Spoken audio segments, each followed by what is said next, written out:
আসসালামু আলাইকুম বন্ধুরা, কেমন আছেন সবাই? আশা করি ভালো আছেন। তো সবাই কমেন্টে লিখছেন যে কিশোরীর মা 7 অর্থাৎ 7 নম্বর পর্বটি কবে আসবে।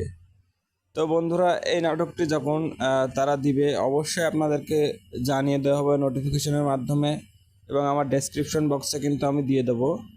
তো বন্ধুরা, এই ভিডিওটি 6 নম্বর পর্ব হয়েছে গত 2 সপ্তাহ আগে। তো 7 নম্বর পর্বটি তারা কেন দিচ্ছে না?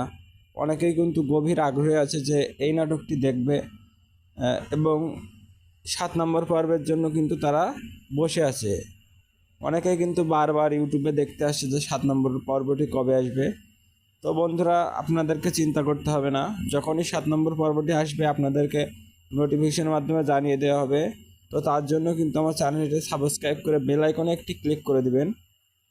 তো বন্ধুরা, আমার মতো এই নাটকটি কে কে দেখেন এবং 7 নম্বর পর্বের জন্য অপেক্ষায় আছেন এবং কে কোন দেশ থেকে দেখছেন, অবশ্যই আমার কমেন্ট বক্সে কমেন্ট করবেন যে কে কে কোন দেশ থেকে দেখছেন। যারা প্রবাসী থাকেন তারাও কিন্তু এই নাটকটি দেখেন এবং অনেক ভালোবাসেন। তো বাংলাদেশেরও কিন্তু অনেকেই দেখেন। তো বন্ধুরা, এই নাটকটি কিন্তু দিন দিন অনেক জনপ্রিয়তা লাভ করছে, এবং দেখবেন দিন দিন কিন্তু বাংলা নাটকের জনপ্রিয়তা অনেক বেড়ে যাচ্ছে। তো আগে যেমন ইন্ডিয়ান যে নাটকগুলো দেখতো মানুষ, যে স্টার জলসা সিরিয়াল, জি বাংলা সিরিয়াল, সেইগুলো দেখা কিন্তু সম্পূর্ণ পরিহার করেছে বাংলার মানুষ, এবং সেইগুলো পরিহার করে কিন্তু বাংলাদেশের নাটকগুলো বেশি দেখে। এবং এমনকি যারা ইন্ডিয়াতে আমার ভাইরা থাকেন তারাও কিন্তু বাংলাদেশের নাটক দেখতে শুরু করেছে।